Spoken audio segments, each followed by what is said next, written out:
National Economic Council endorses recommendations on crisis fuel animal husbandry in Nigeria.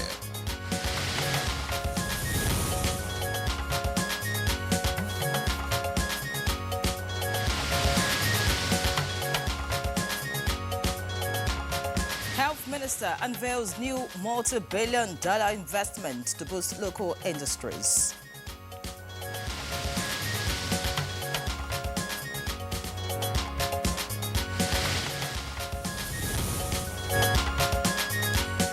Minister of Regional Development seeks enhanced strategies to trigger more development in regions.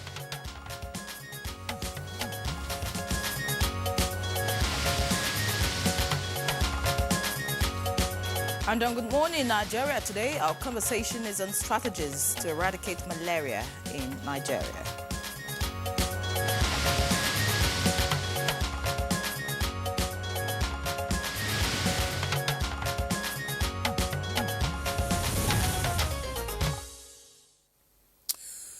For decades, the world has been grappling with malaria, a life-threatening disease described as one of the deadliest to children. Yes, malaria claims the lives of many infants each year. For instance, in 2021, 95% of all malaria cases, as well as 90% of deaths from the disease, occurred in Africa. A 2022 World Malaria Report indicates Nigeria accounts for 27% of global malaria cases and 31% of global deaths from the disease. These represent the highest in the world. Concerned persons are saying that 97% of Nigeria's population is at risk of malaria.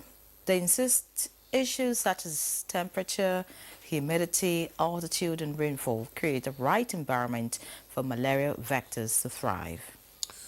Other issues such as vegetation, resistance to other insecticides, parasites, resistance to anti-malarials and inadequate health systems all contribute to Nigeria's alarming fatality data on malaria.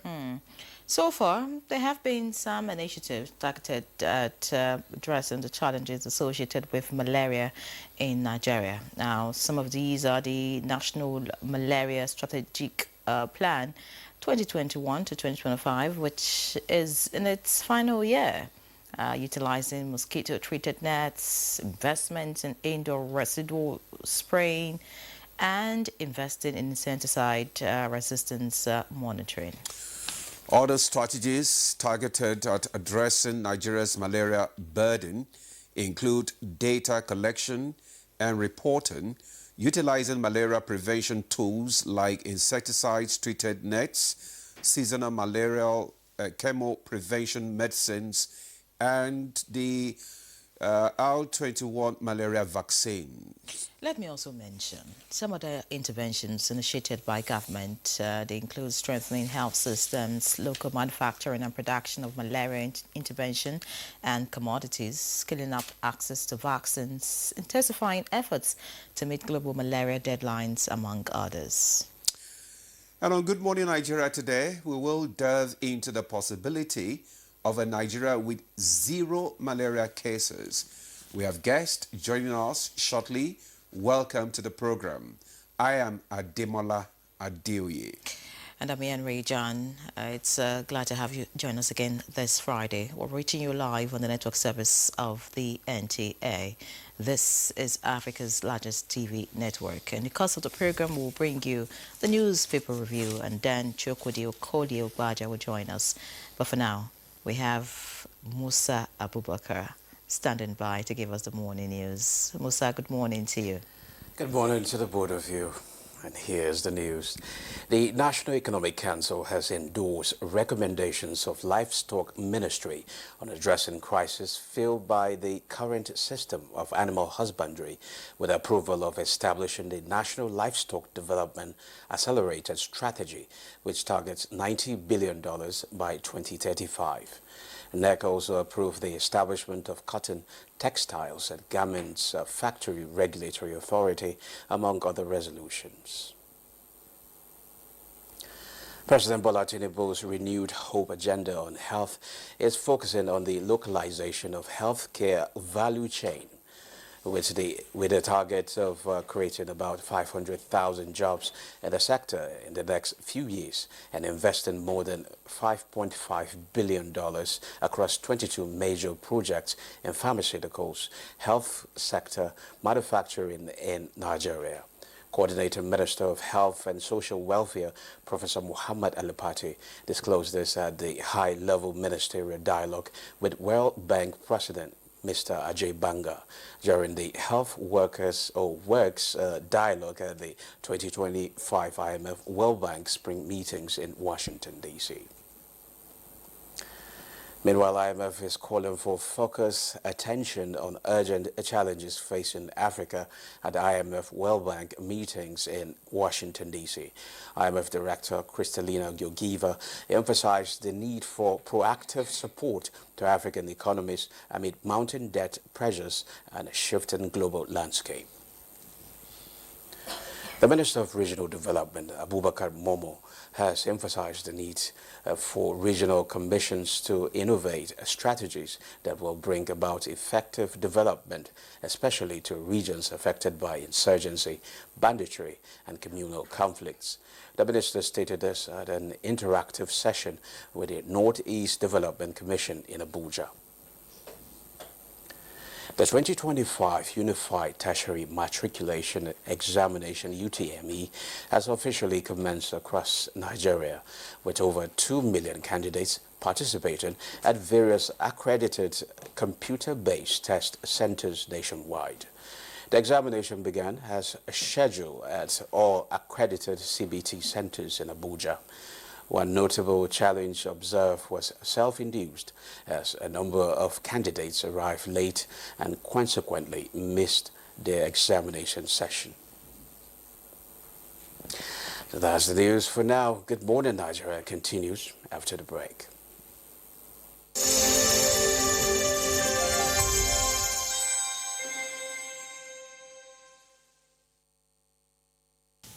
I am Oluremi Tinubu, the global and national Stop TB champion. Many people have asked why I've chosen to champion the fight against a disease like tuberculosis. My reason stems from a deep personal experience. I once had a friend who unfortunately fell ill and concealed the nature of his sickness until it was too late. Eventually, after he passed, we discovered he had tuberculosis. Sadly, due to the stigma and discrimination surrounding the disease, he would not speak up or seek for help.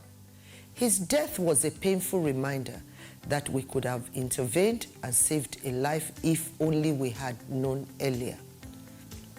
Tuberculosis is an airborne disease that primarily affects the lungs, but can also impact other parts of the body. Being airborne means anyone, regardless of their social economic status, can contract it. In Nigeria, one person dies of TB-related illness every 7 minutes, amounting to 206 deaths every day. Globally, one person succumbs to TB every 25 seconds, which is a staggering 3,456 lives lost daily. These deaths are entirely preventable because TB is curable if detected and treated early. If you or someone you know has been coughing for 2 weeks or more, coughing up blood, experiencing night sweats, or losing weight drastically, it might be TB. Please visit the nearest government hospital or primary healthcare center for proper diagnosis and treatment. TB treatment is free in all government and some private health facilities. Let us also remember not to stigmatize or discriminate against TB patients or those who have been treated for TB. Individuals who have been cured of TB cannot infect others. I call on all stakeholders, especially the private sector, to join us in the fight to end TB in Nigeria. Together, we can make a difference.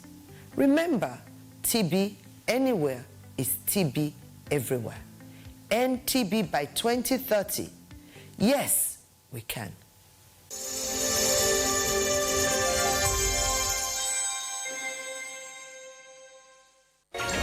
Skincare for my underarms? Let's talk about it. Nivea Pearl and Beauty with pearl extract and avocado oil leaves my underarms soft and beautiful. I get care and 72-hour protection in one deal. Nivea Pearl and Beauty, the only skincare my underarms need. Skin is for having it all. Nivea is for skin.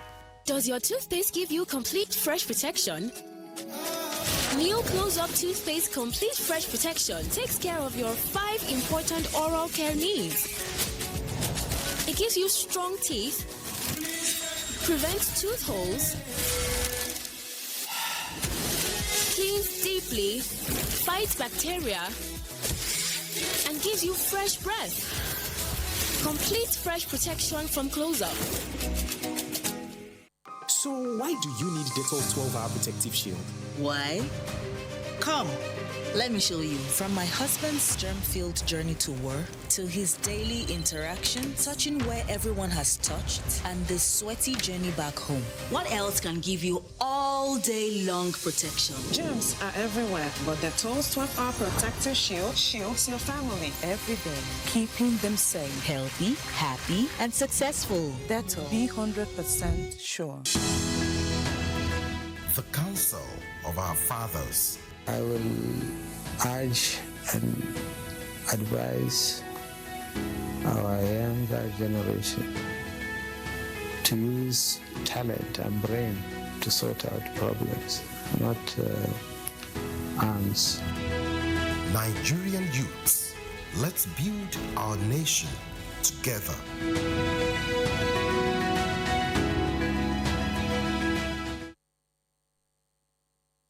The Nigerian national flag represents our country's history, culture, and identity. It was designed in 1959. The colors are Emerald Green 2.0, which represents agriculture, and Immaculate White represents unity and peace. Know how to handle our flag. Illuminate the environment or don't fly the flag overnight. Do not fly a dirty or tattered flag. Take such flag to the nearest National Orientation Agency office for proper disposal and replacement. The national flag can only be flown at half-mast on the directive of the federal government. The national flag must be flown at the same or higher height when displayed alongside other flags. Don't burn or allow the national flag to fall on the ground. Do not print, decorate, modify, or insert the coat of arms on the flag. Our national heroes are not buried with the flag. They are honored by presenting it to their next of kin during internment. Respect our national flag. Be a real Nigerian. This message was brought to you by the National Orientation Agency, NOA. All right, welcome back. It's still Good Morning Nigeria, live on the network service of the NTA. Let's now take a look at what the newspapers have today.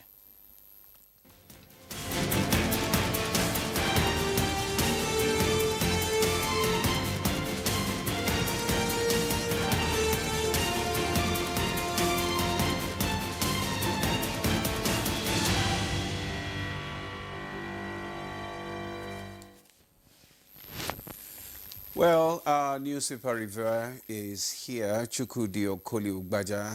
Chooks, good morning. Demola, how are you doing? Thank God it's Friday. It is Friday indeed. She doesn't want me to say I'm creaking in the wrong places, so I won't say that, but I need a rest. Mary, how are you doing? Whether you say it or not, we know. Good morning to you, Chukwudi. Good to see you. How dare you? All right, let's take a look at the papers now quickly. Let's begin with the Daily Times this morning. The Daily Times leads with insecurity. Nigerian governors set up committee to collaborate with security agencies. And below the picture story, we have NYC to deploy core members to NDLEA rehab centers. Question is why? Page 5 has all the details. Kwara skipping into terrorist trap. And that's on page 4. Plateau killings. Military makes progress. Captures suspects. That's on page 2. In the red strip, we have alleged $1 billion fraud. Court grants EFCC's priors to arrest 6 CBEX staff. That's on page 10. And finally, on the front page of the Daily Times, we have NEC unveils $90 billion agribees textile livestock overhaul. That's on page 9. A lot of very technical stories on the front page of the Daily Times this morning. But let's see what the leadership has. Leadership, of course, leads with something different. Today is World Malaria Day, and that's the major headline here. The kicker is World Malaria Day. Families battle malaria with 1.156 trillion naira yearly. And that's on page 4. The statistics is right here on the front page. Not interesting at all. Talking about Nigeria accounting for 27% of global cases. Just right beside the masthead, we have Hajj. That's the kicker. Pilgrims to get travel cash after VP's intervention. That's on page 8. And looking away from all of that, we have NEC approves textile board $90 billion livestock plan. That's on page 24. Happens to be on other papers this morning. And looking below the picture story, we have governor's military adopt technology to tackle insecurity. That's on page 7. And of course, on page 24, but making the headline on the front page this morning, we are not surprised by defections to APC. That is credited to opposition coalition. All right, that's the much on the front page of the leadership. Demola. All right, I have the Nation newspaper here, and just above the nameplate of the Nation's newspaper, court okays arrest warrant for 6 CBEX scam suspect. The details, it's on page 2. Then Edu projects more cash accrued from NNPCL. Details of that story can be found on page 28. Remain Labour Party Chairman Abure insists. Details of that story can be found on page 27. Damago, Delta defections shocking, painful to PDP. More governors to join APC, says Ganduje. Party chair receives NNPP senator orders. Details of that story can be found on page 5. Sanwo-Olu at Harvard. Lagos is investors' delight. Then we have NEC defers discussion on state police. Governors, tech-driven security approach. Details of that story can be found on page 4. 170 nations delegations for Pope Francis' funeral. Doctor, he died without suffering. Details of that story can be found on page 4. Nelford disburses 53 billion as students' loan. Lecturer fired for sexual harassment. Details on page 6. Chooks. Yes, the Pope's burial is tomorrow. I think he deserves the number of people. We are getting indications. 170 nations. Yeah, it is a big one. It is a big deservedly so. I particularly mention Pope Francis and John Paul. They've been my heroes. Please, all popes, all religious leaders of the different sects, they are important. But it doesn't matter that you have your favorites, even among your children sometimes. So it's understandable. May he rest in peace. We didn't mention the defections in Delta State yesterday. Surprisingly, we didn't. I was listening to former PDP legal advisor Jacob Mark, on a television station yesterday. Quite knowledgeable man, you have to give it to him. And he tried at a point to dismiss the electoral relevance of some of the people who defected. He mentioned former Governor Kowa was able to deliver his state when he was Atiku's running mate and all that. But he did accept that for a governor to move from one party to another, that is something else. And Damagu just said it is painful. It's natural. It is natural. It is their right to do that. I think it is only the lawmakers that the Constitution is very clear and succinct about concerning the scenario for them to defect and all that. Check the Constitution. There's nothing very, very clear about a governor's defection. Yeah, I gathered that from some experts. Even the man I mentioned also said that in the interview. But the point at the end of the day is this. I'm from Delta State, so I should be concerned because I'm involved, as Ojukwu would say. Was it the people's will for our helmsmen to cross the carpet? It is their right. Give it to them. Did they ask the people? Was it our people's will? I'm going to keep calling our people to say, was it our will? Because if it's not our will, something is wrong somewhere. It is. We'll let politicians be themselves. They have right to attitude and actions. But was it our will? That is what would matter to the electorate and also matter to us as journalists, as people who watch society. So that's where I would like to leave the Delta State matter. More to come, by the way. More are coming. Yes. After Governor Iboro, who is coming there? You want my father's house. You want to break the news, but you will hear it soon. To walk away to another political party. That's what Ganduje said now. He said more governors to join APC. Exactly. Ganduje would naturally be optimistic about throwing more hook, line, and sinker into so that another big fish will be caught. That is it. No, but I can assure you that in the coming days, you're going to see more defections. That's just it. You know, we refrain from saying things that will make us sound partisan. We are to watch them. But I would like to ask the Nigerian politician, the American system, we tend to be aping. We're aping it. We're not doing exactly what. Do they hear that Democrats cross to Republican Party like that? Do they hear that Republican?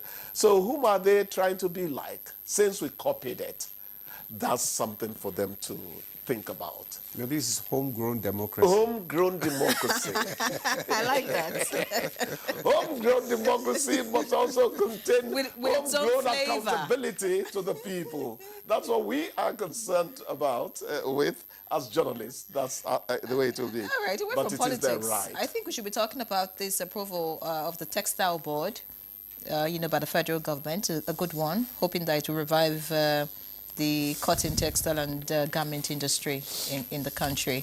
A lot of people have been asking that, or rather, the call is that we look away from oil and other things, and just and look at other things just so that we can improve our economy. And I think that this board is a good one. And then there's this $90 billion livestock plan, which the vice president also. Approved yesterday. I've not read the story in detail, but from the little that I know, I think that it's a good move by this administration to try to make the economy a bit better. Let me come in from the angle of the 90 billion naira. I was beginning to ask myself, what is my hero, Jega, doing? He advises on livestock and all that. What has he been doing? So I'm happy that something is being said to empower him to do his job, whoever is, There was something I didn't like when this farmer header crisis was going on. When they created the livestock ministry, some people were saying they should do something for farmers as well. They have been doing things for farmers from time immemorial. I remember when the ADPs were very functional and all that. And let us not be small about this thing. If we develop livestock properly in this country, it's a money spinner for Nigeria as a whole. I always like people to think globally. Don't get into those little crevices in your mind that foster, personalized views and little-mindedness. You understand? So it is a good thing. I like the fact that that is, happening. Let more things happen. If you remember, we also read where Edu is saying that they're expecting more crude and cash in the days ahead. Yeah. All this will percolate Projects, into more more revenue. cash, crude from Exactly. NNPCL. Yes. But it's the good news that NIMET has suspended its strike after the intervention of the Minister of Aviation. There was no way the NIMET strike was going to go beyond 3 days. You cannot give us unsafe skies for 2 hours. So I knew that our friend, each time I had interviews with him when I was on TV actively, that's Keyamu, I always enjoyed my sessions with him. And he has been very proactive in that ministry. I'm not saying it because I knew him, a bit closely. He has been doing well. So I knew he was going to tackle head-on the strike being planned, almost embarked upon by NIMET. It's a good thing. Aviation is one of those vital sectors that need input from special units that service its needs. NIMET is one of them. Very important. Thank you very much. It's very important that we round up here at your session. That's because you've not had malaria. It's not fair. We didn't talk about World Malaria Day, but it's okay, my dear. No, but that's our topic. But that's our topic for today. Fine. Let's leave that to the experts. Okay. So, yeah. We are general knowledge people. You want to say something about it? Just 30 seconds. It's just to say that the vector is really something we should try more to nip in the bud. Stagnant water, handling and all that, treated mosquito nets. Don't let us allow the illness to come before we react. So let's be proactive about fighting malaria. Yes. Thank you very much, Jukes. Thanks a lot. Enjoy your weekend. And you too. Thank you. All right, we'll take all the parts that are creaking, by the way, over the weekend. We'll take a break now. Good Morning Nigeria continues. Stay with us.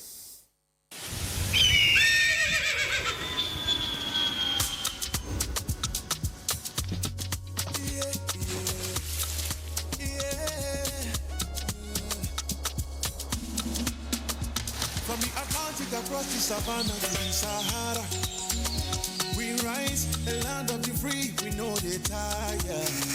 We dream great, our spirit is undying. Resilient, rooted like palm tree, we swear in colors, we stand out in demand, we make solutions, we ignite passion, yeah. Diversity is unique, we are more than the solution. We are Nigeria, strengthening unity, we know they carry life. We are Nigeria, together live the dream of a land with great destiny. We are Nigeria. I am the real Nigerian. Brought to you by the National Orientation Agency, NOA. The new Harpic sachets. It has a thick formula, so all you need is just one sachet for your toilet bowl. It gives 10 times better cleaning and big savings too. Wow, Helen! Sparkling clean toilet with Harpic sachet.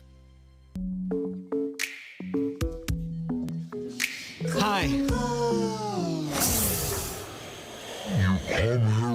You don't know when you have bacteria breath, and bacteria may be the cause of it. Don't let bacteria breath get all the attention. Use Close-Up with antibacterial zinc. Close-Up helps get rid of bacteria breath. The Nigeria Coat of Arms is the official seal that represents the authority of the Federal Republic of Nigeria, hung on the wall behind the seat of the principal officer of the government, supported by the portrait of the serving President of the Federal Republic of Nigeria. It has 7 features. The black shield stands for Good Earth of Nigeria. The silver wavy band stands for the confluence of rivers Niger and Benue. The 2 white horses stands for dignity. The yellow flora is a common wildflower throughout Nigeria. The red eagle stands for strength. The wreath is in our national colors of green, white, green. The motto, unity and faith, peace and progress, is written on a beautiful yellow ribbon, and it's a maxim for all Nigerians. Be a real Nigerian. Hey Nigeria, ready to breathe cleaner air and save money? Let's talk about gas. Drive with CNG, the smart, cost-effective choice. Fill up for less and travel further. Save money, save the planet. Switch to LPG for cooking. It's cleaner, healthier, and better for environment. Say goodbye to smoke and eye problems. Do you know Nigeria is a gas nation ranked 9th globally with over 209 trillion cubic feet of gas reserve? Gas isn't just for cooking and driving. It powers industries too. Cleaner, cheaper, and more efficient. And the best part, conversion centers are popping up everywhere. It's never been easier to switch to gas. Join the cleaner energy revolution. Choose LPG for cooking and CNG for your vehicles. Clean energy for brighter future. This message is brought to you by the Office of the Honorable Minister of State for Petroleum Resources, Gas, supported by the Nigeria Midstream and Downstream Petroleum Regulatory Authority, NMDPRA. All right, welcome back. It's still Good Morning Nigeria live on the network service of the NTA. Before we bring in our guest, let's take a look at this background report put together by our correspondent Ibrahim Bello Gunda.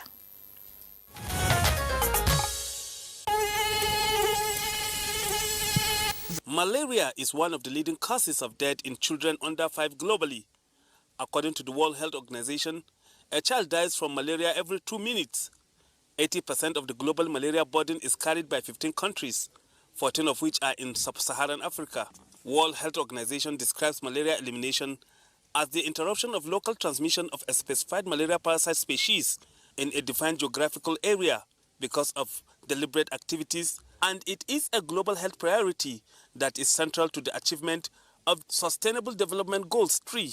Nigeria is actively working towards a malaria-free nation through its National Malaria Strategic Plan 2021 to 2025, which aims to significantly reduce malaria death and parasite prevalence. The vision is to achieve a malaria-free Nigeria with the goal of reducing malaria death to less than 50 per 1,000 births and a parasite prevalence of less than 10% by 2025. This is expected to be achieved through key strategies and efforts like investing in indoor residual spraying, investing in insecticide resistance monitoring, strengthening data collection and reporting, utilizing malaria prevention tools like insecticide-treated nets, seasonal malaria chemo prevention medicines, and the R21 malaria vaccine. Others are strengthening health systems, local manufacturing and production of malaria intervention and commodities, scaling up access to vaccine, intensifying efforts to meet World Health Organization malaria deadline, among others.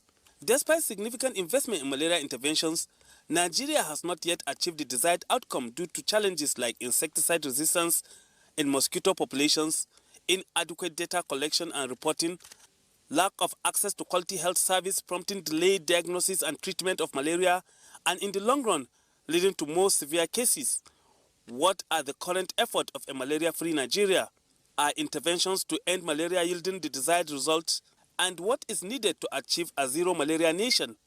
This and more will set tune for discussion on the program.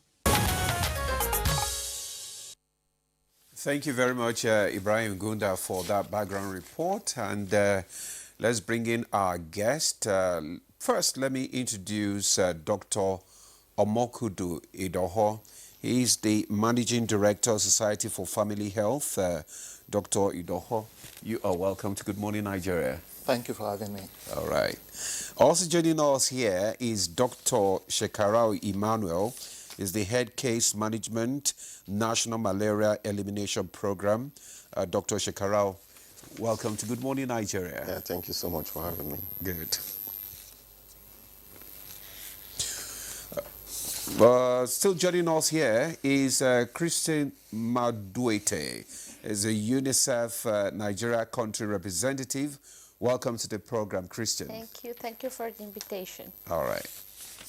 All right, it's also an honor for me to introduce other guests, and they are not right here with us in the studio, but Professor Safia Brisibe joins us via Zoom. He's a professor of family medicine and the commissioner of health in Bayelsa State, and also the co-chairman of the National Emergency Medical Treatment Committee. Many thanks, Prof, for joining us again today.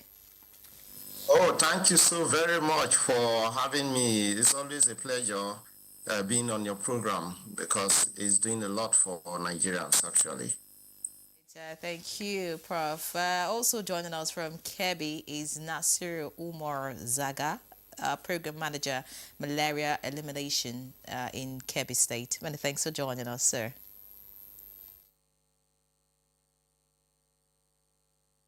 Morning, and thank you very much for having me. All right, before we begin our conversation this morning, we just want to remind our viewers that you can also contribute to the discussion by sending SMS to 08169688126, 08169688126 on WhatsApp, and it has to just be just WhatsApp only, and that number is being displayed on your screen. So just send your own contribution on this discussion to 08169688126. Thank you very much. Now let's kickstart our conversation with Dr. Omokudu. We're talking about malaria. Tell us about the 2021 to 2025 target of making Nigeria malaria-free, otherwise known as Towards Zero Malaria. Thank you very much for that question. I think the starting point is that those targets were set in the context of that we're just not fighting malaria. We're actually on the push towards elimination. As at 2022, the prevalence rate was 22%. And the idea was to get that to below 10% by 2025. And I think it's important to emphasize we're already in 2025, so at least that sort of speaks to the urgency of that conversation.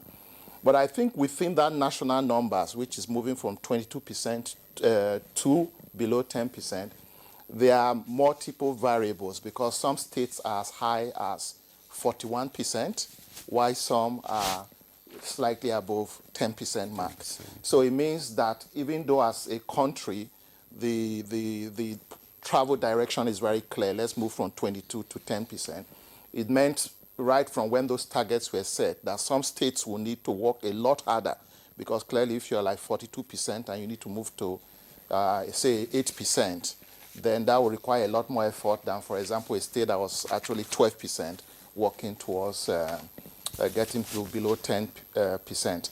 And also, that's the prevalence number, but there were also numbers related to deaths, so which are actually a measure of how well and how effective our clinical care processes are. And the idea was to get below 50 deaths per 1,000 live beds. So that's really bring it down. And I think maybe to put context here so that our audience will understand what we're saying. Out of every 4 cases of malaria right now in the world is actually in Nigeria. So that's 27%. That's high. That's very high, yeah, exactly. And if you then look at it, 37% of deaths are in Nigeria, again reflecting the quality of clinical care. So that was the base in which these targets were set, that by the end of this year, December, we should be able to get below 10% for prevalence nationally, some states more than others, as well as in terms of death, go below 50. Even 50 deaths is quite high, but it's just sort of recognizing where we're coming from. And so that's really the journey when we're talking about elimination. Fantastic, Dr. Idogo. You say you intend to reduce these numbers that you just mentioned by the end of this year. I'm thinking this program started in 2021, this is 2025. So in the next, say, 7 months, you want to achieve this magic? How? I think some of that progress is already there. And I think that's why if you look at the team that we've taken as a country, is talking about staying committed.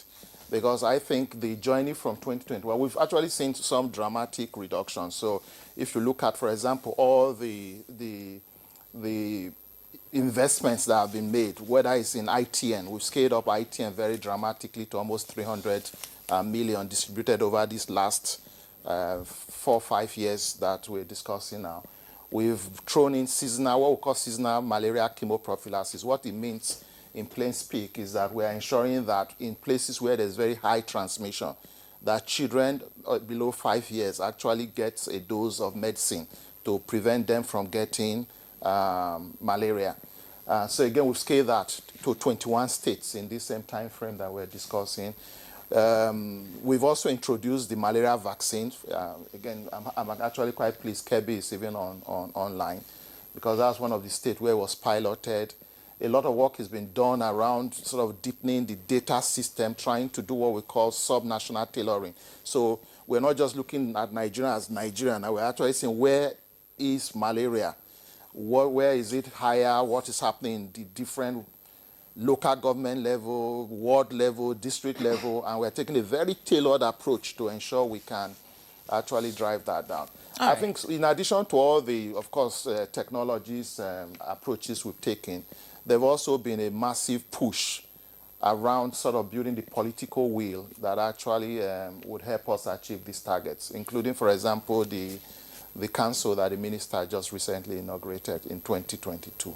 All right, two statements that you made that I would like to see clarification, but that may be much later. You talked about getting a dose to prevent malaria. So I'm thinking, are people supposed to be, pre-treating malaria? Is that a way to go in dealing with this issue? Because, I mean, I've heard a lot of doctors talk about you shouldn't take malaria medication, until you're diagnosed, to have it. But that will be much later. And then talking about, what the government is doing, you also tell us what subnationals are doing in all of this situation. But let's get to UNICEF now. Let's speak with Christine Monduate. I understand you've been to all the states in the country in the fight, to ensure that malaria is completely eradicated. Tell us what you know. What really are the issues? Why is it a difficult push? Yeah, well, I think there are many factors that are contributing definitely to this problem. One of them, of course, is the natural conditions of the country.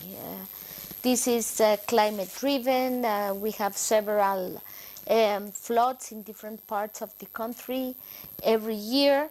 So that's one. The sanitation conditions is another one. This is where you have the mosquitoes reservoirs, of course.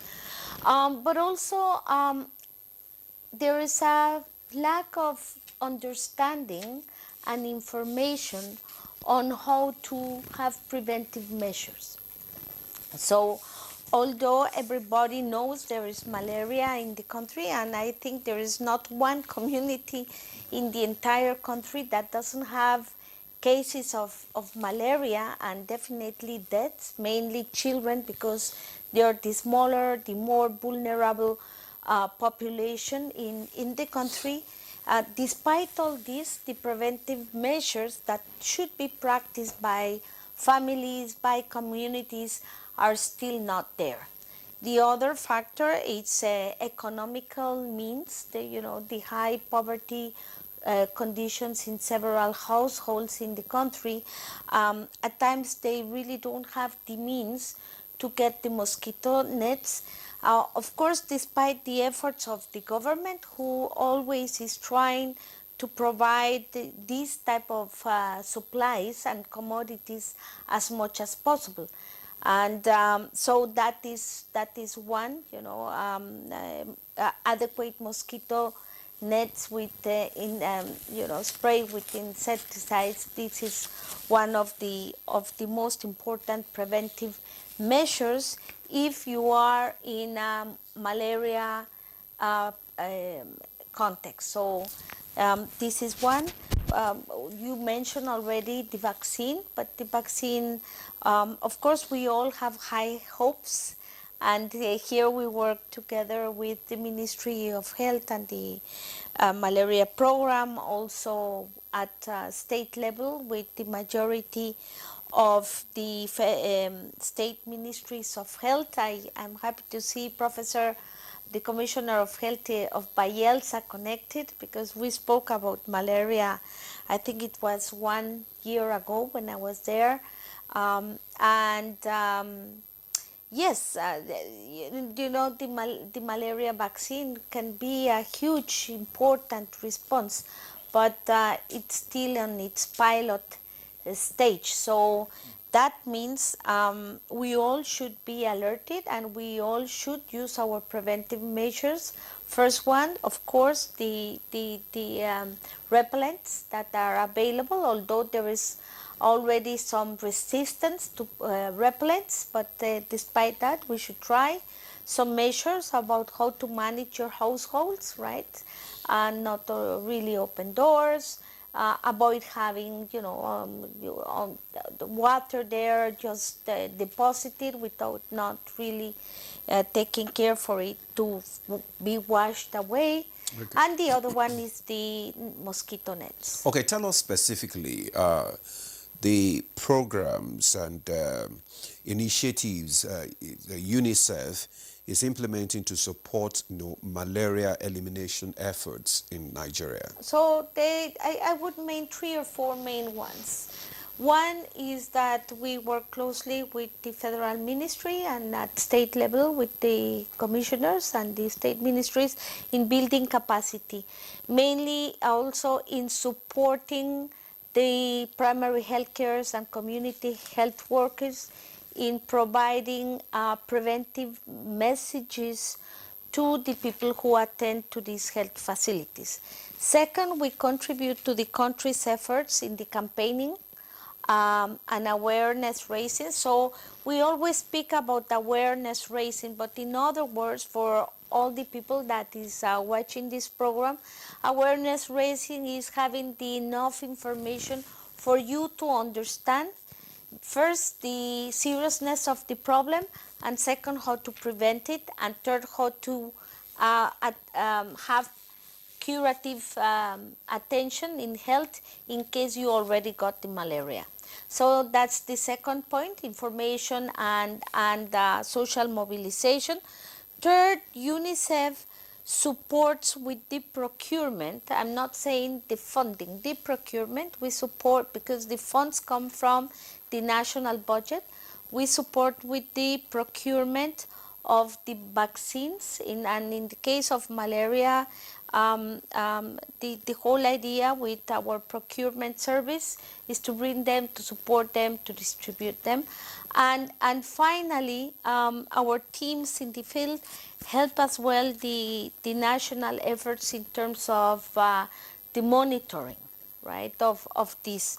So the vaccines, as the doctor said, are now in Bayelsa and Kebbi. And well, we hope that, the country can have the opportunity and the funds as well to increase. Now, what people need to know is the malaria vaccine is a 4-dose vaccine. So if you only go once, it's not enough, right? And one of the things we are now analyzing is that, yes, people go, they take it once and they don't return, so there's a lot of dropout.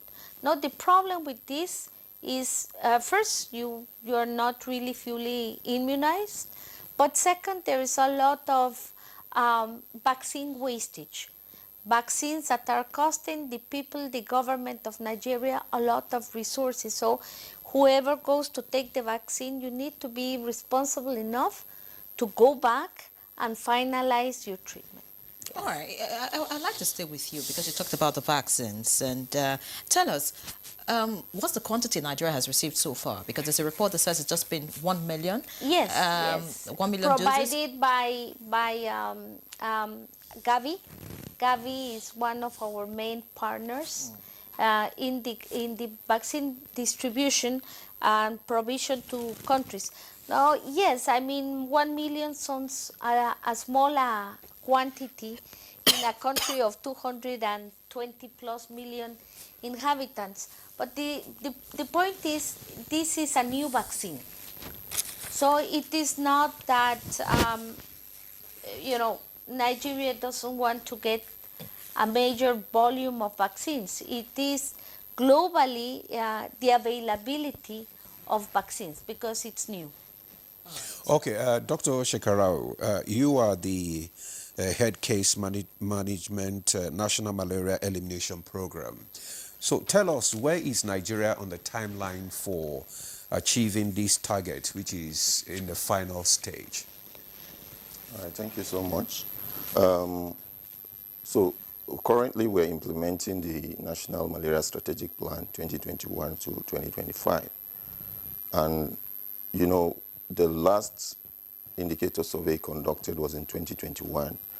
And we are planning to conduct the 2025 indicator survey, which will tell us the status.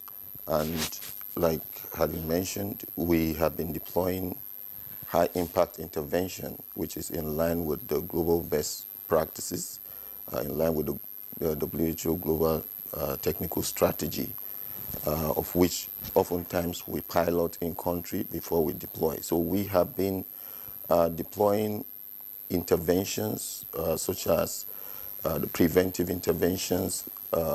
We have the insecticide treated nets, of which since 2010 up until now, we have distributed over 300 million nets to the populace. Where the rural areas or the urban communities? Yeah, in both rural and urban, but majorly of recent we are now concentrating more on the rural areas because, you know, oftentimes, like it's described, malaria is a disease of poverty, and often, even from our indicator survey, what we have seen is the fact that the incidence of malaria, it's more amongst the low-income earners, and so we focus interventions majorly on the community level. And even in countries where elimination has happened, you will realize that you have to focus intervention and work closely with communities for them to own this intervention and also utilize them optimally. Okay. Yes, and then we have also other preventive interventions. You know, we have a lot of preventive intervention because we don't even want the populace to come down with this disease, because it's easier when you already nipped it rather than it happening and then you have to treat. So we have, apart from the insecticide treated nets, the seasonal malaria chemo prevention, which is another high impact intervention that has been recommended since 2012, and we have made progressive progress in deploying this intervention from 2013, when we just piloted it and we reached about 200,000 children. Currently, as at last year, we reached over 29 million children with this intervention across 21 states. So the reason why it's seasonal is the fact that it is deployed in areas of highly seasonal transmission of malaria in the country, and majorly it's in the northern part of the country where we have seasonality. Rainfall patterns often commences from June, you know, reach its peak in June, and then also ceases around October. So in the north, we're doing the seasonal malaria chemo prevention, and in the southern part of the country, we are piloting what we call the perennial malaria chemo prevention, which is almost similar to the seasonal malaria chemo prevention. Also, as part of prevention, recently the malaria vaccine has been already talked about, not to overflog it. We have commenced deployment in Kebbi and Bayelsa states, and the plan is a phased approach of deployment. We are planning to scale up to additional states, but, you know, like had been mentioned, the global availability and access to this vaccine is still not at optimum, and reason why the country was allotted 1 million doses, which we have taken stock of and have been deployed to those 2 states. We were pragmatic in choosing those 2 states because, for example, Kebbi State has the highest burden of malaria in the country. It has been consistent since 2010, when we had the first malaria indicator survey. Kebbi had 63% prevalence. By 2015, it had declined to 52, and more recently, there's a minimal decline as well to 49% in Kebbi State. So when we say the prevalence in the country is 22%, it varies. Lagos State, for example, is at the verge of elimination of malaria in the country.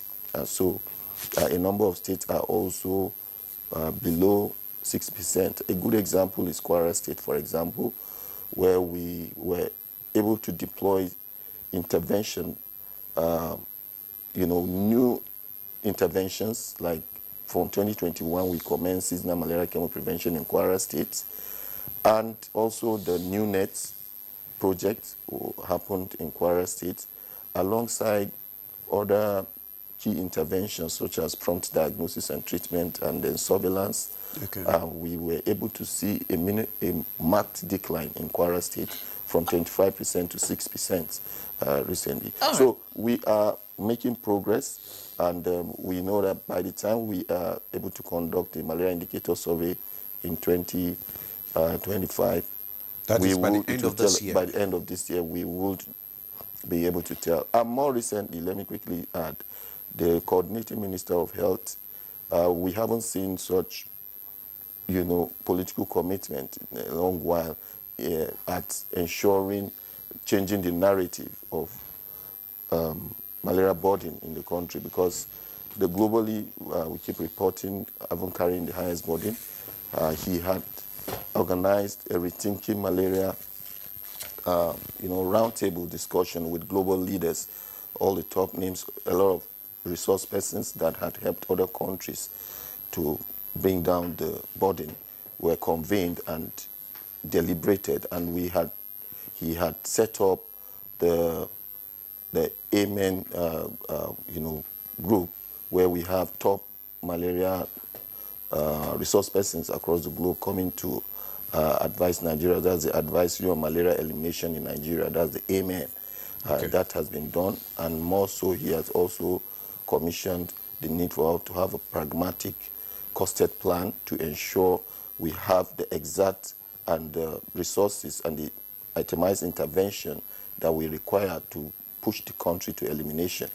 That has also been done. So that meeting came out with strong recommendations, that's pragmatic shifts and actions that would lead Nigeria to elimination. A number of them also is the need for the country to have manufacturing in country that is quality assured medicines are manufactured and WHO pre-qualified. And just recently, one of those companies in Nigeria has also received WHO pre-qualification to manufacture sulfadoxine pyrimethamine for prevention of malaria amongst pregnant women.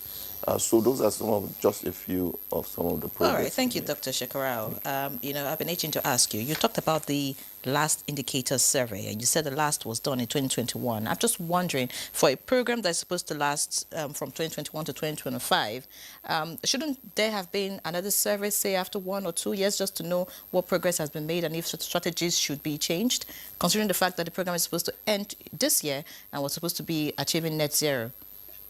Yeah. So why the delay in the indicator survey? So excellent. So how these things are done is the fact that when you are implementing strategic plan, there is what we call the midterm review. So the midterm review, you assess your progress, and that we had done in 2022 to assess how far we have fared, what are the interventions that we have actually deployed and deployed well, what are the challenges that we are confronted with in order to refine the strategic plan and focus. The indicator survey oftentimes is usually done every 4 to 5 years. That's a different thing entirely. But for the review of the malaria strategic plan, which sets the target of us getting to 10% prevalence, that review has been done. The malaria midterm review has been done. In 2022, what was the statistics like? Yeah, so that is not a statistics. Usually it's not a survey. It just reviews the interventions that have been deployed and how well they are doing and what gaps or challenges are seen in the implementation of the strategic plan. The standard is to have the indicator survey happen every 4 to 5 years. And if you calculate 2021 up to until now, it is just now we're qualified to conduct indicator survey. Okay, let's bring in Professor Sayefa, who is the Professor of Family Medicine and Commissioner of Health in Bayelsa State Government and co-chairman of the National Emergency Medical Treatment. Professor, what have been the major challenge, or challenges especially in Bayelsa, in implementing these zero malaria target? Can you just let us in? Yes, thank you that I'm here. But for us in the Assured Prosperity Administration of Governor Oyediri, is that we, as a state, we are reinvesting in primary healthcare and sustainable financing.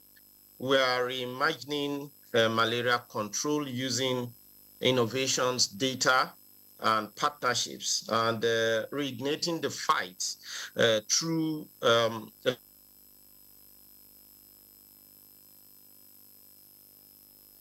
Looks like we have lost connection with Bayelsa, where Professor Sophia Barisibe joins us from. Once we reconnect with him, of course, we'll get him back to answer that question. Let's get to Kebbi now, where we have Nasir Umar Zaga, the program manager, malaria elimination, Kebbi State. Okay, I understand that Professor Barisibe is back. You can go on with your response, sir. All right. Okay. Thank you. So we are reinvesting in primary healthcare. We are through and then sustainable financing. We are reimagining malaria control using innovation, data partnerships, and we are reigniting the fight through leadership, collaboration, and community ownership. And of course, I'm happy that Christine is on the stage because the fight against malaria for us, most especially because we are one of the states that is piloting the malaria vaccines, which a major challenge is with our difficult terrain. And for the partnership and the collaboration we have with UNICEF, we actually she donated 6 boat ambulances for us. So that deepens the immunization process. As of today, we have done over 30,000 first doses, over 15,000 second doses, and for about 5,000 third doses. We have a problem because, of course, of dropouts. But again, that is where leadership and collaboration comes, and then community ownership. So we're trying to drive that process and see that all that is needed in terms of getting these vaccines uptick increase. We're doing it through collaborations with our community leaders. We're on jingles all the times and all that. Outside that, outside this vaccines itself, what we are also doing is to see that the issue of mosquito-treated bed nets is the uptake increases. So periodically we organize outreaches to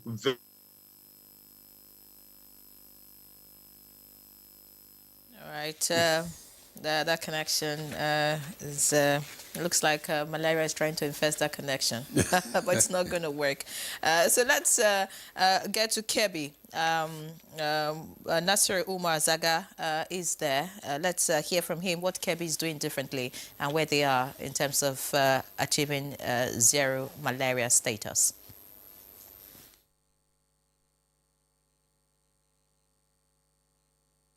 Thank you very much once again. Actually, in Kebbi, what we observe, the Kebbi is one of the states that are having high prevalence rate in the nation. So part of what we come with it now currently is to come with a multi-sectoral collaboration with other line ministry, like Ministry of Agri and Ministry of Environment. Consider Kebbi is one of the states that are producing more rice and also doing irrigation farming. So it's on the other hand that malaria elimination program, they are trying to reduce the vector, while in the on the process of doing irrigation farming. So it's like producing more vector mosquito, because mosquito usually needs stagnant water for it to embrace the larva and also to be separating. So while we observe that program, yes, we are achieving from, if you look at from the survey, in 2015, like indicator survey, the prevalence is around 63 and it reduces significantly to 52. And now currently it's around 49%. So we still having the high prevalence rate in the state, in the nation. So we see that collaboration with other line ministry will bring for us to get to for us to able to reduce the vector within the environment. And also we also lies with the Ministry of Environment, because they are the one that are taking care of issue of fumigation and also sanitation, to see how we can able to line with them and reduce this prevalence. Then we also have challenges on the issue of this new malaria vaccine R21. Currently, we have vaccine in the States, but usually because it's a new vaccine, most of new vaccine usually is used to become in campaign. But this malaria vaccine was integrated in the routine immunization vaccine, instead of at least to do first campaign, so that we get more higher coverage than to do this as least routine. So this is part of what issue that we having in the state, but still we are trying to do more sensitization and also more community awareness and also ownership. So we are in the process now to bring in all the community leaders to own this program, and also make sure the children that are supposed to get this vaccine and immunized. Part of what we observe that bringing some issues is that the line of the malaria list of the routine immunization. So it's only one dose. Like I remember, it's only number vaccine 3 that is another vaccine lies with it, because some people, for them to come back to just get only one antigen. Okay, all right. Well, I think we are having some technical challenge with that, Kebbi, but we'll get back to Kebbi State later. But let's take some more reactions that have come in from our viewers. Maybe Dr. Omokudu, you react to some of these questions from our viewers. He said, this one said, good morning. Please, what is the government and different NGOs doing to curb the high cost of malaria drugs and nets? This question is from Dr. Collins from Port Harcourt. And the other one says, good morning all. What we really need in Nigeria is the complete eradication of the mosquito that brings the malaria. The government is to do its part, and everyone should perform its obligation towards the eradication of the disease. Meanwhile, prevention should take the center stage. This is Jumai Sajer. And Mohammed Musa Afami, government needs to engage the services of community development workers as they play a crucial role in eliminating malaria by engaging with local communities, promoting awareness and facilitating access to prevention and treatment. People die because malaria drugs and treatments are so expensive right now. So many people can't afford it. This also is from George from Port Harcourt. I'll pause here. There are other reactions which my colleague will take probably after you have responded to some of these, questions? Yeah, thank you very much. I think maybe a starting point is always around, from a cost effectiveness perspective, the prevention is always a cheaper option. And I think that's why even in the conversations we've had today, we started by talking about the spread from prevention to curative, that whole full spectrum. And so as a country, ITN, insecticide-treated net, it's almost a national sort of programs. And like we mentioned, more than 300 million has actually been distributed over the last couple of years. I think the first key sort of appeal from us is for those nets to actually be used for what they're meant for. So we really need to take individual charge. We need to sort of reignite our own individual commitment, our community commitment, to ensure that children, pregnant women sleep under those nets. I think that's really will be a major game changer, because that will reduce even transmission and therefore the need to actually then buy medicines. But to come to the first question there, which is a more specific question that's really around the cost of medicine, I think it's a big, big problem. And I think it's a problem that even nationally is being recognized. I know the minister is something he's focused a lot on.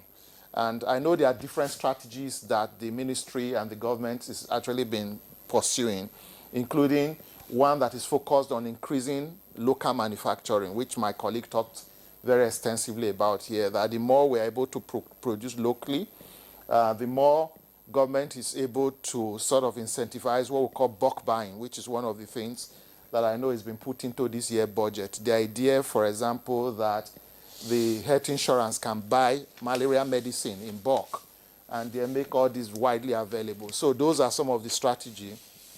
Increase local manufacturing, look at the idea of bulk purchasing and to make it more sort of broadly available. For us as an organization, the Society for Family Health, we are also very focused on looking at what we call a social marketing. That's like somewhere in between the free and the commercial available to actually increase availability of medicine. And we do have our brand, which tries to respond to that top mark in terms of that. So that's a very practical way we've been doing that.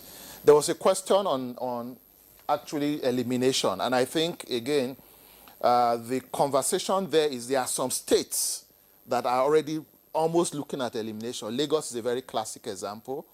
Kwara is another example. And what that does show us, and I guess where it gives us a lot of confidence, is that when we say elimination, it's a very doable thing. And I think if there's one message that should go out to all of us, the viewers, is when the conversation on eliminating malaria is on the table, it's not just one of these nice to have conversations. There are actually countries in our lifetime, in the last 10 years, that have eliminated malaria. Like Egypt, for example, is a practical example.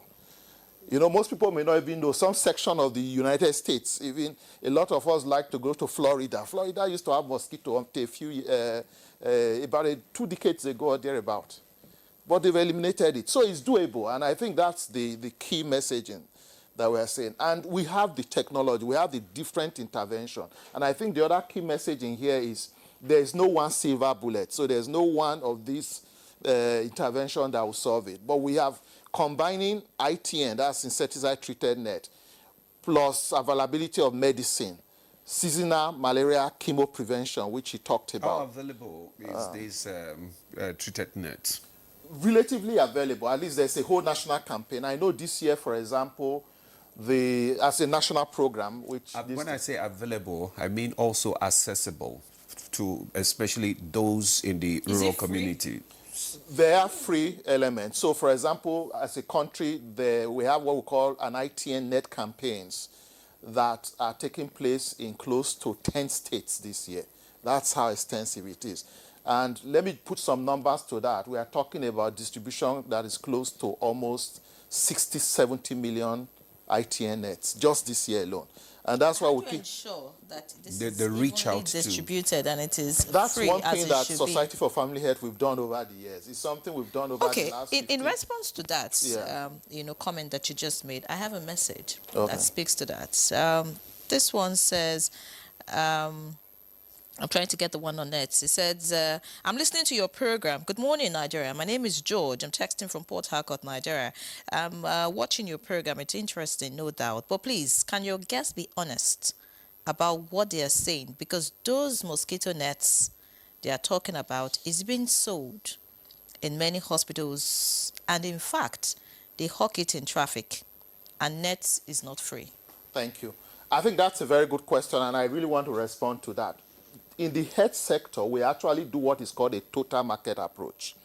A total market approach in the health sector recognizes that there will be what we call 100% subsidized, or in plain speak, free nets.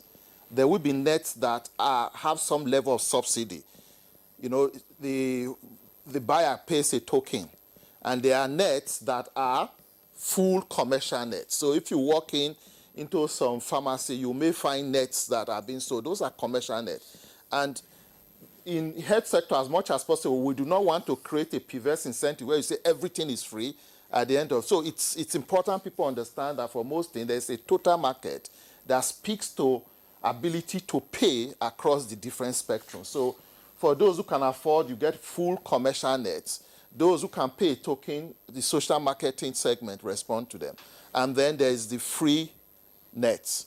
And what we are saying is in 10 states of this country this year, at least 70 million nets will be given out free. And I think that's a fact. And for example, Delta started yesterday. So for anybody in Delta, you could go to Asaba today, you could go and check Society for Family Health, where are the SR in that program. Those nets are free. There's a whole mechanism that has been put in place to figure out who needs to get that free net. You just mentioned Asaba. Should that be the focus? Because that's an urban area. No, it's the whole state. It's the whole state. Okay. It's a whole the local governments, anywhere in Delta States. We get this thing. Let me explain how the process works. There's something we call micro-planning. So basically, you're going to take the whole state data and say, we have X number of local government here, we have X number of ward. And that's what he was saying. We will now take the data and say, where do we have more prevalence than the other? And then make decisions that then say, for example, if the prevalence is more in the peri-urban area or is more in the rural area, and like my colleague mentioned, we are seeing more of that in the rural area now, then you then prioritize those locations. And every single of those locations will get those nets. Okay, so thank you. Really let's take more messages. We have more messages here.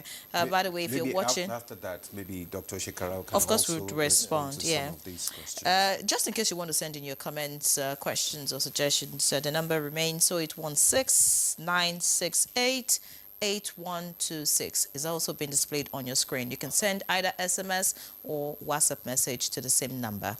Thank you very much. So looking at more messages here, this one says, why did the media stop the child survival series called Let Them Live in local languages in various states?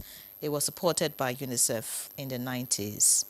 I'm sure Christine will respond to that. This one says, good morning. All right, I'm Austin, and this is from Lagos. It says, thank you for bringing this issue up. The height of mosquito bites is too much, especially with the lack of power, you know. And this is from Lagos, by the way. You said Lagos is close to 0. Okay, but this person says mosquitoes are disturbing them badly. And that... especially the female one. And okay, anyways, that's like what the message is about. So it means that, I mean, the 0 may not be really 0 at the moment. Well, this one says, please, are treated nets effective and should it be encouraged for homes? And that's coming from Alexander Okpara. Another one says, good morning, Nigeria. Why don't you look at places where these mosquitoes dwell and find a way to bring in... okay, well, just talking about option towards zero malaria in Nigeria. That's Anna from Ago Place. Not sure where that is in Nigeria anyway, but talking about how we can actually eliminate mosquitoes in places where they dwell. So let's I'd like your response, to some of these comments from our viewers. Thank you so much. Well, let me start with maybe a kind of sensitization and enlightenment. In that the presence of mosquito does not translate to that mosquito carrying the parasite. So what we are more aimed at is to... Which one carries the parasite? The male Female. or the Is the female. Is the female Anopheles mosquitoes. Why female all the time? They're the Well, ones that get the apple. Well, maybe you ask God for that, but that's... yeah, but you know, they fertilize and all of that. So they carry, and they are the ones that, in the course of taking a blood meal, okay, all right, you know, usually the mosquito just comes innocently to want to feed. And it's in the course of biting, if that individual has the parasite, it will be picked by the mosquito. And when he goes again to his next victim, it now want to inject. You know, there's a way it does some kind of anesthesia there. Like, that's why when you are asleep, when they are biting, you don't even know, because there's a way they make it numb, and before you know it, they are able to carry the blood that they require to feed. And when they feed, they go to want to rest on the wall for digestion to happen. So what I'm trying to say is, if you and I, for example, utilize this intervention, the mosquito nets, the mosquitoes will not have access to go and inject the parasites. Okay? If an individual feels a fever and quickly presents at the health facility and is detected and treated on time, that medicine is going to be given will wipe out that parasite from the system, such that even when mosquito comes around, he will not be able to pick it. All the countries that have eliminated malaria, they still have mosquitoes. Is it United States? Is it China? Is it where? There's still mosquitoes. They are, it's part of the ecosystem. They have to exist in any case. You can't possibly wipe out, exterminate the mosquito population, otherwise you are even causing another ecosystem problem. Okay. So mosquitoes will always be there, but they can exist without a parasite.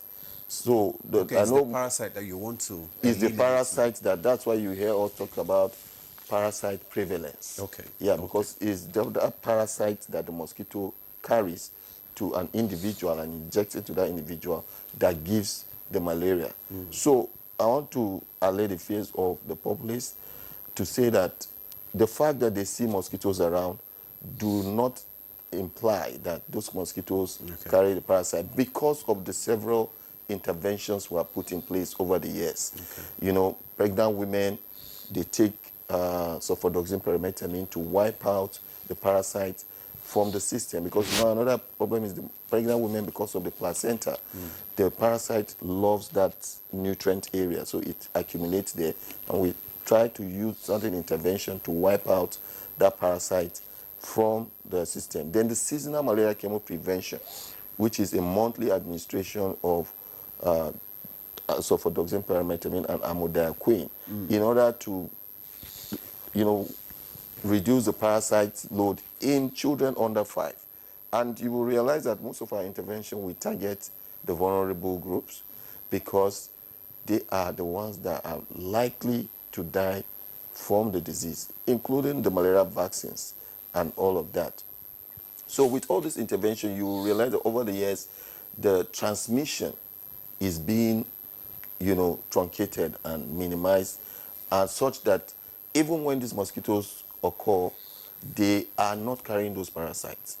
Like in Lagos, of course, mosquitoes will exist in Lagos, water bodies and all of that.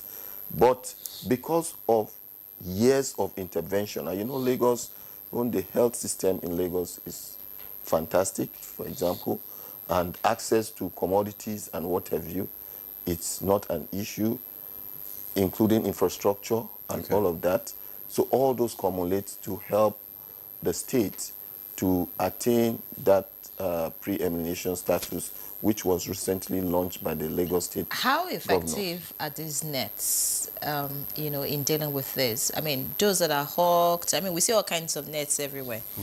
You know, you find them in shops, you find them in... You don't know which one under the sun, everywhere. So how do you know which is effective against malaria? Or is it that anything called nets can prevent mosquitoes? Yeah, so the nets that have the insecticides are the ones that are effective. That's why it's called insecticide treated. It is such that when those nets are hung in the house. How do we identify those particular ones then? Yeah, ideally it should be. That's why we encourage patronizing quality assured commodities, like the ones that are, like my colleague had mentioned, that we distribute through mass campaign. You can be rest assured those ones are insecticide treated, and it's in the bid to even repel or even kill the mosquitoes. When they come close, they are unable to. And these interventions, we don't just deploy them. They are tested. They are in line with best practices. What is done, those are some of the interventions, even the countries that we're talking about that have eliminated malaria, those are such interventions that they deploy in order to attain the status of which they are. So they are effective if you patronize the right, outlets for purchase. Does it have a validity period? Yeah, it does have about 3 years. 3 A years. reason why our replacement campaigns happen every 3 years in states where we have support, like, for example, from the Global Fund, from the PMI, you said, and even more recently, the World Bank. There's a big challenge now that people are really, complaining. This resistance to anti-malaria drugs. How is government, tackling that challenge? It's a big challenge right now. You buy drugs on the counter and all that. You find out that there's a lot of resistance. All right. So let me state categorically here that we do not have resistance to anti-malarials, recommended anti-malarials in Nigeria. The ACTs, that's artemisinin combination therapy, there is no resistance to ACTs in Nigeria. We have instance of some areas in the Eastern Africa, I think Rwanda and Uganda, where resistance is emerging. Okay. All right? But in West Africa and even in Nigeria, for example, we do not have resistance. Why do I say so? We are proactive at the National Malaria Elimination Program because we carry out what we call therapeutic efficacy studies. Okay. To ascertain the effectiveness of those anti-malarials that are recommended by the countries, by the country. So you are testing their efficacy. What I think is generally happening when people say the malaria drugs are not working, there are a number of things that happen. And the reason why we emphasize the need for testing before treatment. Okay. Many a times, when people have fever, what they just do is to walk into a pharmacy and purchase these malaria drugs. Okay? They just walk into the pharmacy to buy malaria medicines.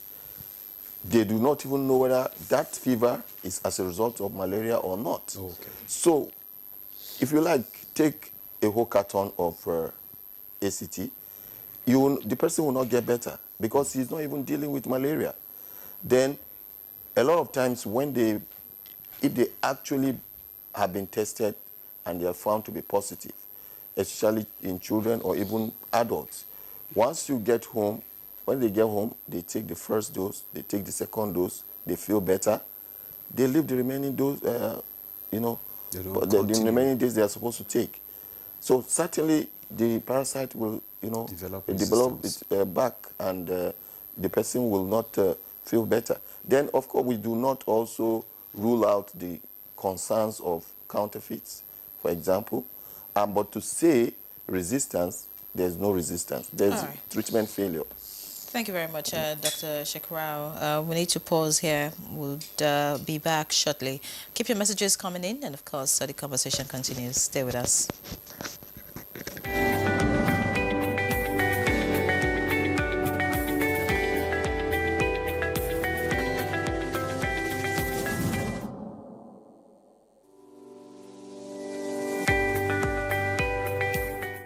Well, creativity is so broad. I would say whatever it is that you're creative about, it takes a lot of practice before you become very good. So if it's something you intend to pursue, it's something you have to keep doing. You have to keep practicing. It's not going to be an overnight success, which a lot of people look for. But if it's something you're determined about, But the fallback, the drawback rather, is that you need what is called staying power. While you're developing your creativity, you need to earn a living.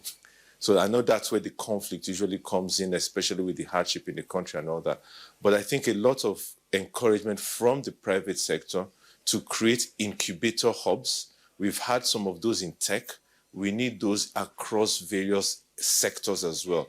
Incubator hubs where these ideas can come in, be developed, be encouraged, be funded, and then we can expand it from there. Content creation, while it may sometimes get a bad rap, I think it's actually very important because we have to see ourselves. We have to see ourselves living our lives. We have to show and share our stories. I think that's very important.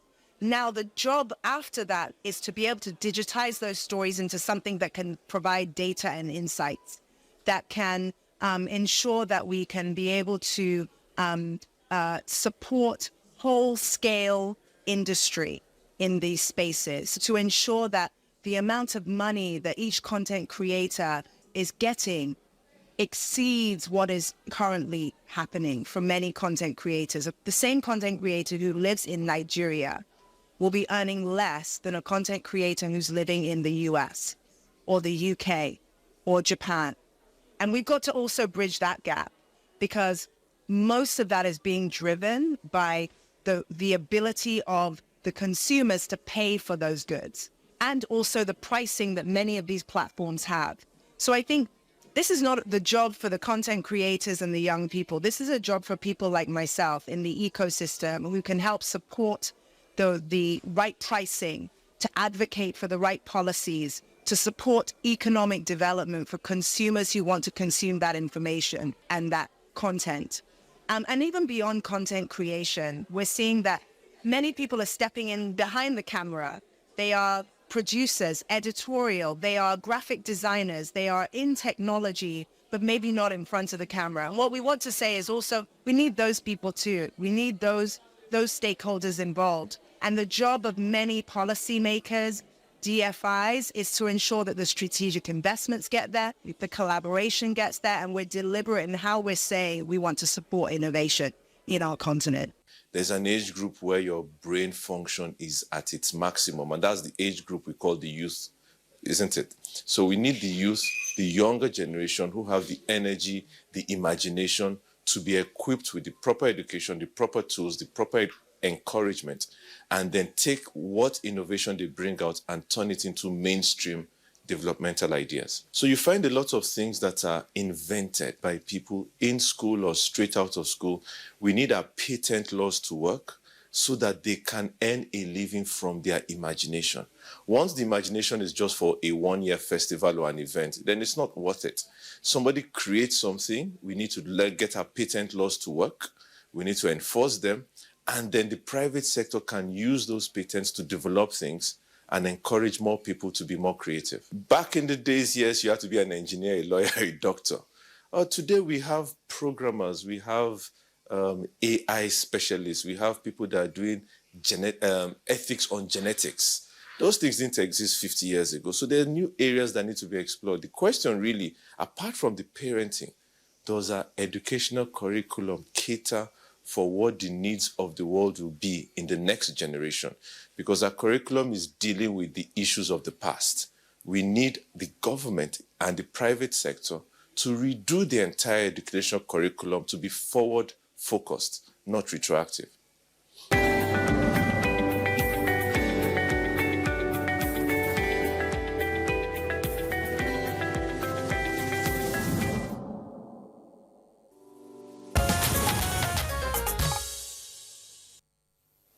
All right, welcome back. It's the Good Morning Nigeria live on the network service of the NTA. And our topic this morning is towards zero malaria in Nigeria. Our guests are still very much with us. And it's now time to get to the UNICEF representative right here in Nigeria, Christine Monduate.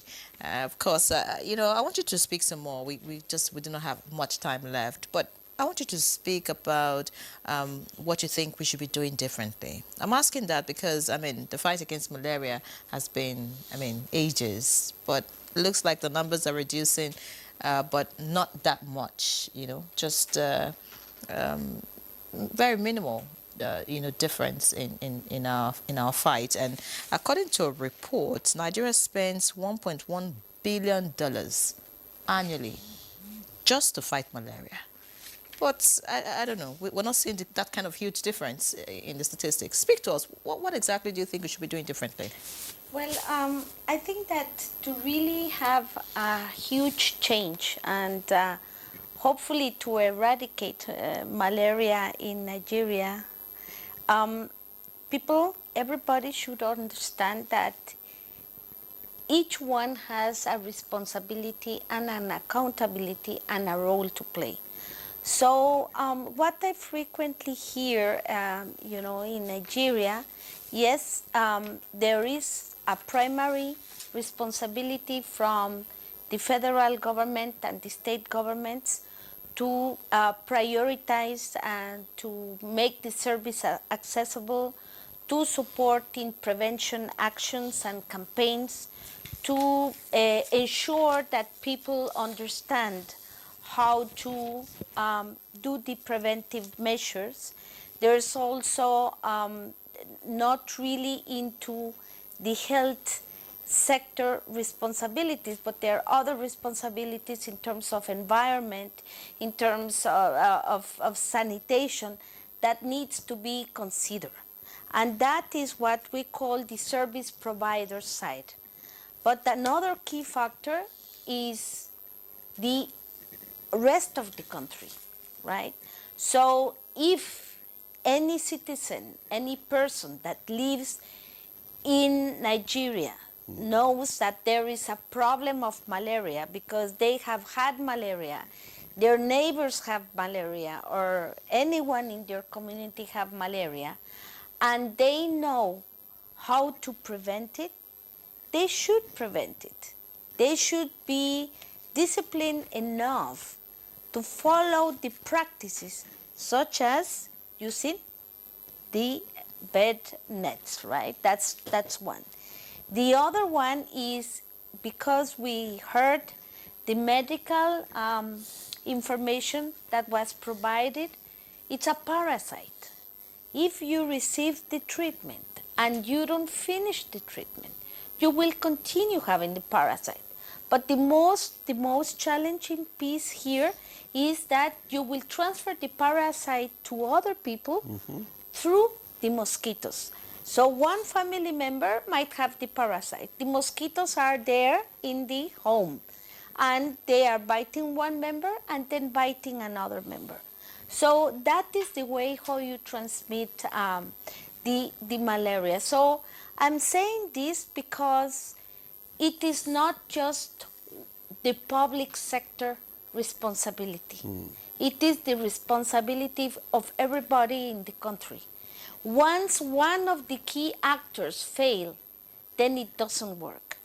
And I hear today, we have to speak with religious leaders, with traditional leaders. They have a responsibility to call their communities and say, this needs to happen without exception. Because the problem here is that the exception makes the rule. Okay. So I really make a huge call. We heard the millions, billions of nairas that are invested in the country to treat malaria. By now, it should have been eradicated with this huge investment. So whatever is invested needs to be efficient, effective, productive. From, and here I say from, of course, the public sector side, any investment that the government makes, of course, they are accountable and they need to ensure that the results are there. And that's why the malaria program is monitored and there is an assessment to see the progress. Okay. And I said the other side is my contribution, your contribution as media to prevent and eradicate malaria. Okay, thank you very much, Christian. Whatever money that is invested must be efficient, effective, and productive. All right, let's go to our Zoom guest. I'm talking about Professor Yefa in Bayelsa. I would just want to ask this question because when Dr. Shekara was talking about the treatment, he said a lot of people have wrong diagnosis for the treatment of malaria, and that is why they complain of sometimes that there is this resistance to anti-malaria drugs. I want to find out in your state, how can prompt access, how can access to prompt and effective malaria diagnosis and treatment be improved on? Do you have in your different health centers, do you have correct, where people can go for treatment and get the right diagnosis, for the treatment of malaria? Thank you very much. About malaria is one of the first instance presentation at the primary care level, both in hospitals and even in primary healthcare facilities. And for us, what we try to do, because it's a work in progress, just like what Christina said, we have multi-stake partners, stakeholders. So it's responsibility of everybody. First, is to see that we get advocacy and get communities to be involved in a way that presentation is early. Under 5, mortality increases when these children are presented late, and even some disbelieve that, look, malaria is not even caused by mosquitoes. So we try and re-engineer that process and see that our health insurance scheme is robust enough. And the Bayelsa Health Insurance Scheme is one that even at the point of entrance is free. At the point of primary care, there is no co-payment. So access to that is very, very, almost is very okay. But what we are also trying to do with the health insurance scheme is to get these drugs, the ACTs available, and say that, look, the barest minimum is this. And of course, majority of malaria treatments has to be on empirical diagnosis in any case. But outside that, we try and see that at least we have the necessary laboratory support system in our primary care facilities, in our secondary care facilities, to see that the testing is done as quick as possible. And all right, what do I say about this connection? As always, we need to recommend ACT. I'm sure the doctor would do that for us. All right, let's see if we can get to Kebbi. Quite unfortunate that the network is not too stable, but let's see if that of Kebbi is better. As we round up the conversation, Nasir, Umar, please speak to us really. What are the steps you intend to take in the next 7 months? Just so that Kebbi can attain the 0 status.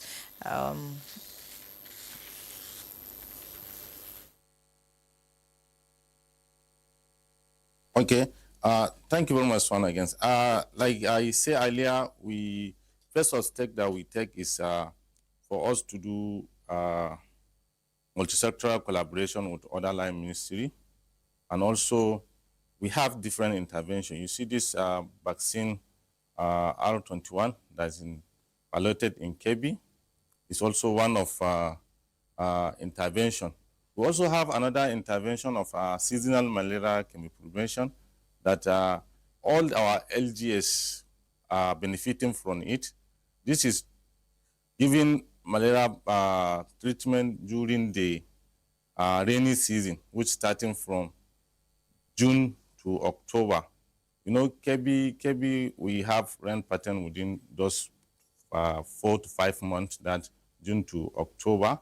And we also have facilities that we are supporting with malaria commodity, which is free. We have about 527 health facilities that they are receiving commodities that is free. Test is free, and also the treatment is also free for all these facilities. Part of them, there is also secondary health facility, and also the primary health facility are all enjoying this one. And there is even some facilities that are institutional facility from the university. We're also targeting those facilities to make sure everybody have the access of this commodity and is also free. So what we are feeling to the national and also the state government is to for us to sustain this program, to continue getting this access to this commodity free to all the beneficiaries. And for the our community is for them to comply with the guidelines of malaria policy, because one of the problems that we have is like people, they don't want follow what is in the guideline. Maybe you have to get test before you receive commodity. Everybody just want to just receive the commodity and take it. The moment they have fever, they think that it's malaria. It's not all fever that is malaria. So if they can follow and get tested and confirm this case is malaria and also receive commodities, that will be better. But still, we having issue of people that are thinking that every fever is malaria. The moment they have fever, they will just rush to the chemist and leave the commodities that is free in the health facility and go to buy commodities thinking that they have malaria, which is actually is not the malaria. So if people will follow the guideline saying that let me test and also receive, if it's confirmed, receive the commodity, that will be better. Thank you. Nasiru, not every fever is malaria, so that is why we need to go get the right diagnosis. Thank you very much. We have more reactions from our guests, from our viewers rather, and just let me take one or two of these reactions. It says, good morning. How can we assess mosquito nets, and when will Nigeria start implementing the malaria vaccine? I think that has been answered. We've started the vaccination. It's on already. When will the vaccine be available nationwide? I think that one, we need to answer that. I think availability of the vaccine will go a long way in reducing malaria prevalence in Nigeria. Malaria drug is very expensive now. Are there efforts to make it affordable or free? I think that also has been answered earlier, but maybe the one that should be answered will be, when will the vaccine be available nationwide? I think availability of vaccine will go a long way in reducing malaria prevalence in Nigeria. All right, let's just take some more messages so that Dr. Idogo can just respond to them all at once. This one says, malaria elimination in Nigeria needs more sensitization and attention to environmental sanitation. This one says, what is the implication of stagnant water around homes? That's coming from Ishako in Maiduguri. This one says, is it true that mosquitoes die in the home just by placing the treated nets? And someone said that malaria cannot be eradicated in any nation in the tropics. The warm environment favors the vector insects to thrive. All right, I'll just take two more here. It says, people still live in filthy and bushy environments with poor human waste disposal habits that breeds mosquitoes. Information dissemination in Nigerian languages to local communities is key. Fantastic. That's coming from Yusuf Abdul, all the way from Zaria. This one says, good morning. Well done, guys. I want to suggest that all this effort to eradicate malaria or towards zero malaria in Nigeria can only be achieved if all our scientists come together to find a way of infecting the mosquitoes that cause malaria, so they will not be able to make anyone sick, and we can kill them. This is coming from Haji Aladi. Anyway, we'll just have your take and his take and our take because of time. Yeah. Thank you very much. I think maybe the starting point really speaks to the point around tropics. And I think my colleague is really dealt with that. That is not the mosquito per se, it's the parasite. And once you focus on the parasite, once you're able to separate the parasite from the mosquito, it's very doable. The science is clear. I think it's been tested very clearly over the year. Well, how do you separate? I think it's a one of them is the parasite. net. One of them is the net. So, for example, the question somebody asked, an ITN, an insecticide-treated net, just the mosquito touching the net dies. And once the mosquito is unable to sort of assess the parasite in the blood. Of course, after some time, it's just this natural sort of elimination process. It doesn't mean the mosquitoes will not be there like he described very well. And maybe just so I know we're wrapping up now. So for us as an organization, SFH, so what over the next couple of months till December, we're working with Lagos State. We're actually quite proud of some of the success so far recorded. For example, we implemented what we call the joint mass campaign SMC in Kwara that actually saw the prevalence dropped.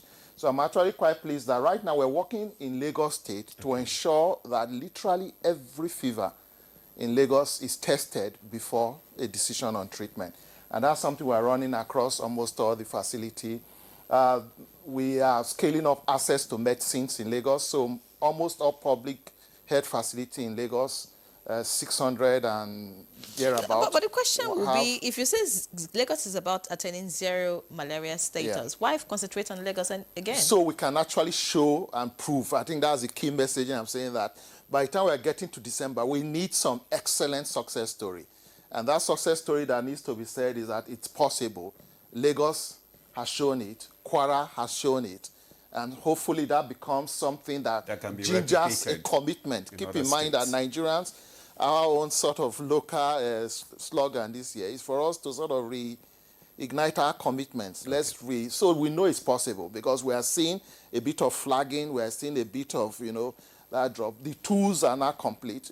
Like my colleague online was saying something about if you take Kebbi and the rice farm, the paddy farming, again, there are technologies there. There are things that eat up those things. There are ways you treat that. We are piloting RS, that's insecticide residual spraying in some select locations. So we have every single tool we need. What we need is leadership from community to traditional ruler to the highest level of national because leadership. of time, let's just talk, Dr. Shekarau. Okay, thank you so much. I'm going to take the question around when the malaria vaccines will be available nationwide. Yeah, nationwide. So, the National Malaria Nation Program is working closely with the National Primary Healthcare Development Agency that has a mandate of deploying the vaccines in country. We have a scale-up plan. Of course, it's a phased approach to the deployment of the vaccines.